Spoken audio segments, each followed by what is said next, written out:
ফুটা পানিই ছিলাম। আজকে আমাকে এখানে নিয়ে আসছেন আল্লাহ। আমি ভাব দেখাই তো দেখাই কি করে? ভাব বোঝেন? শব্দ যদিও অহংকার বললাম না। আজকে বাড়িওয়ালা বাড়ি পায়া ভাবে চলে আসে, জমিনওয়ালা জমিন পায়া ভাবে চলে আসে, টাকাওয়ালা টাকা পায়া ভাবে চলে আসে, যুবক যৌবন পায়া ভাবে চলে আসে। মোটর সাইকেলের উপরে উঠলে ভাব ভিন্ন, ঠিক না? কি বলেন? কাউকে আগে যেতে দিতে চায় না, সব পিছে যাবে, আমি আগে যাব। এই প্রতিযোগিতা করতে করতেই তো কতজন দুনিয়ারে ওভারটেক করে আখেরাতে চলে গেছে। এই ঢাকা ময়মনসিংহ রোডে বহুত প্রতি মাসে 2-1 জন পাওয়া যাবে, ঠিক না? আর যদি পিছনে কেউ বসা থাকে তাহলে তো ফুল চার্জ, ঠিক না? হায় হায় হায়, আল্লাহ বলে আমা কুনতা মা আম্মাহিনা, আজকে তুমি ভাবে চলে আসছো। তুমি কি এক ফোঁটা পানির ফোঁটা ছিল না? এক ফোঁটা পানিই তো ছিল, তাও দুর্গন্ধময় বিদঘুটে নিকৃষ্ট পানি। কোরআন বলে মা আম্মাহিনা, নিকৃষ্ট পানি। ফামান জাআলাকা দামা, তোমাকে রক্তে রূপান্তরিত কে করলো? ওমান জাআলাকা মুযগা, তোমার কঙ্কালটা কে তৈরি করলো? ওমান কাসা আলাইহি লাহমা, এত সুন্দর করে গোশতের আবরণ কে চড়াইলো? আমা কুনতা সাগীরা, তুমি কি ছোট ছিল না? ফামান কাব্বারাক, তোমাকে বড় কে করলো? আমা কুনতা দাঈফা, তুমি কি দুর্বল ছিল না? ফামান কওয়াকা, তোমাকে সুঠামত্ব কে দিল? আমা কুনতা জাহিলা, তুমি কি অজ্ঞ ছিল না? ফামান আল্লামাক, তোমাকে শিক্ষা কে দিল? আমা কুনতা মিসকিনা, তুমি কি মার পেটের থেকে নিশ্চয় আসো নাই? ফামান আগনাকা, বা উচিত। এটাই আমার কথার সূত্র ছিল। মানুষটার বাবা উচিত এই ছোট জীবনটা আল্লাহ আমাকে কেন দিয়েছেন? কেন দিছেন এই ছোট জীবনটা? 60-70 বছরের জীবনটা কেন দিছেন? যুবক, তোমারও বাবা উচিত। 60-70 যে সবাই পাবো এটা বুকে হাত দিয়ে কেউ বলতে পারবো না যে 60ই পাবো, 70ই পাবো। কেউ বলতে পারবো না কতটুকু পাবো। হায় হায়, যদি বলতে পারতো তাহলে অনেক দুর্ঘটনার থেকে মানুষ বেঁচে যেত। তাইলে ওই পদ্মা ব্রিজ যেদিন উদ্বোধন হয়, ওই ছেলে মনে হয় বাইক নিয়ে ওদিন আর পদ্মা ব্রিজে উঠতো না। কেননা ও তো জানতো যে মধ্যখানে মালাকুল মউত দাঁড়ায় আছে, যাইতে দেরি, আমি মরতে দেরি হবে না। তাইলে ও কোনোদিন ওই বাইক নিয়ে পদ্মা সেতুতে ওই দিন উঠতো না। আর সারা বাংলাদেশের বাইকালাদের আকাঙ্ক্ষা এক অ্যাক্সিডেন্ট দুলায় মিশাইয়া দিত না, ঠিক না? এই 30 সালের যুবকের ভিতরে, মনের ভিতরে যারা বাইক চালায়, ওদের মনেও আকাঙ্ক্ষা রয়ে গেছে যে হায়, বাইক নিয়ে যদি পদ্মা সেতুটা এই পার থেকে ওই পারে যাইতে পারতাম তাইলে মনে হয় মনটা ঠান্ডা হতো। কিন্তু কবে যে এদের ভাগ্য খুলবে এটা আল্লাহই জানে। একটা বাংলায় প্রবাদ বাক্য আছে না, ময়ূরও গেল ময়ূরও গেল। সব বাইকালা করে শোয়াত হয়ে গেছে। পদ্মা সেতুতে বাইক উঠা নিষেধ, ঠিক না? হ্যাঁ, সে কি জানতো? না না না না না, আমরা কেউ জানি না কে কখন চলে যাব। বিদায় প্রশ্নের জায়গায় চলে আসি। আল্লাহ করুক আমারও বুঝে আসুক, আপনাদেরও বুঝে আসুক। কেন এই ছোট জীবন কেন দিলেন আল্লাহ? 60-70 বৎসরের জীবন কেন দিলেন? হ্যাঁ, কেন দিলেন এই 60-70 বৎসরের জীবন? এটা ভাবা উচিত। 30 সালের মানুষ ভাবা উচিত কেন দিলেন। কাটানোর জন্য দিলেন না গড়ার জন্য দিলেন? এই দুটা ভাবা উচিত। না না না না, কাটানোর জন্য দেন না, এটা সত্য। এই ছোট জীবনটাকে গড়ার জন্য দিছেন। কসম খোদার, মার পেটে যেরকম সন্তান 10 মাস বসা থাকে, আপনারা যে বসা আছেন, এই বসা মার পেটে আল্লাহ শিখাইছে। আল্লাহ মার পেটে আমাদেরকে বসায় রাখছেন 10 মাস। কেমনে বসায় রাখছেন জানেন? মুত্তাকিয়ানা ইয়ামিনিক ওয়া মুত্তাকিয়ানা ইয়াসারিক, ডাইন দিক দিয়ে একটা পানির বালিশ ঢুকায়া দিছে, বাম দিক দিয়ে একটা বালিশ ঢুকায়া দিছে, তারপরে বসায় রাখছে। পুরুষ আমরা জানি না, মা বোনরা জানে, বাচ্চা আসার পরে ওই বালিশও বাহির হয়ে চলে আসে। আল্লাহ পানির বালিশ দিয়ে আমাদেরকে বসায় রাখছে। মার পেটে আমরা 10 মাস ছিলাম সময় কাটানোর জন্য না। আল্লাহ তো আল্লাহ দেখায় দিছেন। ঈসা আলাইহিস সালামকে এক ফু দিয়া বানায়, জিবরিল আলাইহিস সালাম গায়ে টাচ করেন না, শুধু এরকম ধরছেন আর এখান দিয়া ফু দিছেন। ফু দিতে দেরি, কমপ্লিট হইয়া প্রসব বেদনা উঠতে দেরি করে নাই। খেজুর গাছের নিচে যাইতে দেরি, ঈসা আলাইহিস সালাম আসতে দেরি করেন নাই। আবার আসতে দেরি, চিৎকার দিতে দেরি করেন নাই। চিৎকারও দিছেন দুনিয়ার সামনে, ইন্নী আব্দুল্লাহ আতানিয়াল কিতাব ওয়া জাআলানি নাবিয়্যা ওয়া জাআলানি মুবারাকান আইনামা কুনতু ফাআওসানি বিসসালাতি ওয়াজ যাকাতি মা দুমতু হাইয়্যা। চিৎকারও দিছেন। আইসেই কথা বলা শুরু করছেন। আল্লাহ ইচ্ছা করলে সেকেন্ডে আমাদেরকে তৈরি করতে পারতেন। আল্লাহ জানে বসায় রাখছেন এই জন্য যে তোমাকে এইখান থেকে পূর্ণতা নিয়ে যেতে হবে। যদি মার পেটের থেকে পূর্ণতা না নিয়ে গেলে তাহলে সারা দুনিয়ার বিনিময়ে তুমি ওইখানে পূর্ণতা অর্জন করতে পারবে না।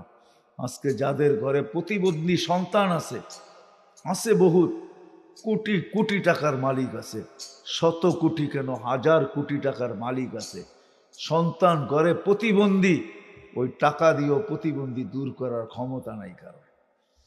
যে মার পেটের থেকে দৃষ্টি না নিয়ে আসছে এখানে দৃষ্টি অর্জন করা সম্ভব না।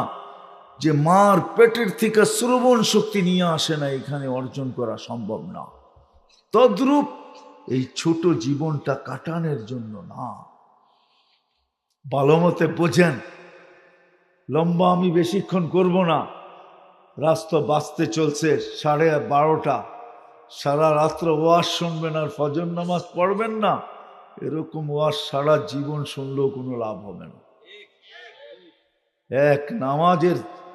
এক নামাজ কুঠি ওয়াজের চেয়েও দামি। ভাববেন সারা রাত্র ওয়াজ শুনবেন, ফজর নামাজ পড়বেন না। আর যুবকরা ভাবতেছে সময় কাটে না, চলো একটু ওয়াজ শুনে নেই, 1টা-1:30টার পরে খেলা শুরু হবে, বাকি সময়টা খেলার ভিতরে কাটায় দিব। হ্যাঁ, এরকম নাকি? না মেরে দোস্ত, লম্বা কথা হবে না। বিদায় বাবা উচিত এই ছোট জীবনটা কেন প্রত্যেকের বাবা উচিত, কাটানোর জন্য না, গড়ার জন্য।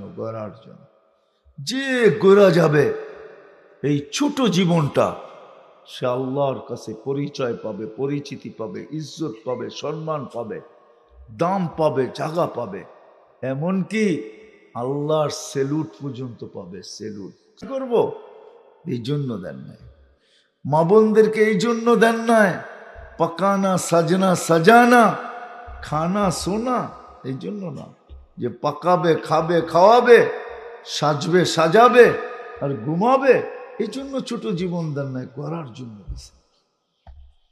যে গোরা যাবে, রাবেয়া গোরা গেছে, এখনো তার নাম সোনার অক্ষরে লেখা।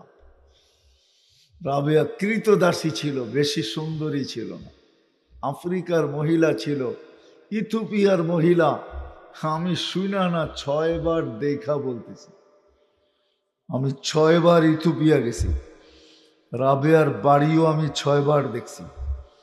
বিদায় ওই দেশের মানুষগুলা দেখছি আমি, দেখা বলতেছি রাবেয়া যে সুন্দরী ছিল না এটা 100-100 সত্য। এখনই যখন পছন্দ হয় না, তখন 1000 বছর আগের রাবেয়াকে কোত্থেকে পছন্দ হতো? কি তো দাসী ছিল রাবেয়া, কিন্তু জীবনটা গড়ছে। 33 বছর বয়সে রাবেয়া মারা গেছে। ফাতেমা রাদিয়াল্লাহু তাআলা আনহা মারা গেছেন 33 বছর বয়সে। নিসা সাইয়্যিদাতু নিসাই আহলিল জান্নাহ, জান্নাতের মহিলাদের সর্দারনি হয়ে গেছে। জীবন গড়ছে। আপনি বলবেন নবীজির মেয়ে আবার গড়ার দরকারটা কি? ঠিক না? যদি এটাই হইতো তাহলে নবীজি সামনে বসায় বলতেন না এই কথা, ফাতেমা ফাতেমা লা উগনি আনকি ইয়াউমাল কিয়ামাতি শাইআ। ফাতেমা, জীবন যদি গড়া না আসো তো আমি কিচ্ছু করার ক্ষমতা রাখি না, যদিও তুমি আমার কলিজার টুকরা, যদিও বজআতুম মিন্নি, তুমি আমার কলিজার টুকরা, যদিও তুমি আমার দুনিয়া, যাকে একদিন না দেখলে থাকতে পারতেন না। হয়তো ফাতেমা আসতেন দেখতে রাদিয়াল্লাহু তাআলা আনহা, বা আল্লাহ রসুল সাল্লাল্লাহু আলাইহি ওয়াসাল্লাম চলে যেতেন মেয়েকে দেখার জন্য, একদিনও না দেখা থাকতে পারতেন না, মেয়েকে দেখতে চলে যেতেন। এই জন্যই তো বলছে আলী বাড়িটা দূরে, তোমার একটু কাছে নিয়ে আসো। তো কাছে নিয়ে আসছে, জান্নাতে এমন কাছে নিয়ে আসছে, জান্নাত দেখা এসে বলছে আলী তোমার বাড়ি আমার বাড়ি সামনাসামনি, রোডের এপার ওপার, তুমি বারিন্দায় দাঁড়াইলে আমাকে দেখবা, আমি বারিন্দায় দাঁড়াইলে তোমাকে দেখবো। মানি বলতেছিল ফাতেমা বারিন্দায় দাঁড়াইলে আমি দেখবো, আমি দাঁড়াইলে ফাতেমা দেখবে, থাকবো একজন আরেকজনকে। ওই মেয়েকে বলছে গইরা এসো, বুঝেন ভালো মতো। জানি না কাল সকালে সূর্য আমরা উঠতে দেখবো কিনা। আজকে সূর্য কিন্তু উঠার সময় বলতে বলতে উঠছিল, ফাকতানিম লান আউদ ফি হায়াতিকা আবাদা, সুবর্ণ সুযোগ মনে করো, আমি কাল সকালে তোমার জীবনে উদিত নাও হইতে পারি, তুমি আমাকে উদিত হইতে নাও দেখতে পারো। সত্য এটাই, কাল সকালে কয়জন সূর্য উঠতে দেখবে কে জানে। কিছু লোক তো রাত্রে দুনিয়ার থেকে যাবে, এটা তো সত্য, ঠিক না? হ্যাঁ, সে তো আর কোনোদিন সূর্য উঠতে দেখবে না। আমরা হয়তো দেখবো আশা রাখি, কিন্তু সূর্য কিন্তু প্রতিদিন এটা বলতে বলতেই ওঠে, এটা বলতে বলতেই ওঠে। মাটি কিন্তু প্রতিদিন আমাদেরকে সতর্কই করতে থাকে, তামসি আলা বাহরি মাসিরুকা ফি বাতনি, তুমি আমার পিঠে চলমান, অতি সত্বর আমার পেটে আসবে। এই জন্য তো কিতাবে পাওয়া যায়, মানুষ যখন হাসে তো পায়ের নিচের মাটি বলে আতাদহাকু আলা বাহরি, তুমি আমার পিঠে হাসো তাই না, সাতাবকি ফি বাতনি, হতে পারে তুমি আমার পেটে কাঁদবে। যুবক, তোমাদের পায়ে হাত রেখা বলি, তোমরা যখন সারা রাত খেলা দেখো আর তোমাদের পছন্দের মানুষ বা দল গোল করলে, এই রাত্রে মানুষকে ঘুমের থেকে উঠায় ফেলো চিল্লায়া চিল্লায়া, খুশির চিল্লান দিয়া, ঠিক না? তোমার পায়ের নিচের মাটি কি বলে জানো? মাটি বলে তাসুররুকা তাকুলুকাল আলওয়ানু আলা ফাহরি, ও যুবক, রং তামাশা তোকে আমার পিঠে খাইতেছে তাই না, সাতাকুলুকা দুধু ফি বাতনি, হইতে পারে আসতেছে দিন তোমাকে কিরা মাকড় আমার পেটে খাবে।